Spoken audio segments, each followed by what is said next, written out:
আমার আল্লাহ বলে এই জমিনটা আমি পুরায়া তামা বানায়া দিব।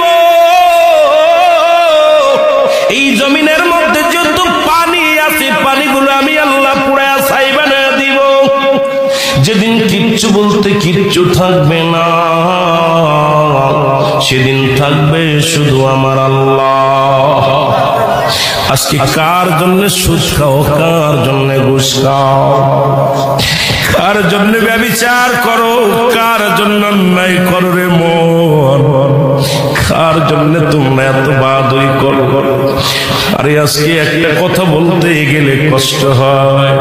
এই জমিনটা আল্লাহ পুরায়া তামা বানায়া দিবে। এই জমিনের মাটিগুলো পুড়ে হবে তামা। এই জমিনের যত পানি আছে পানিগুলো পুড়ে হবে ছাই। এই দুনিয়ার মধ্যে কিচ্ছু যেদিন থাকবে না, ওই তুরস্কের কত বাহাদুর, কত টাকাওয়ালা মিনিটের মধ্যে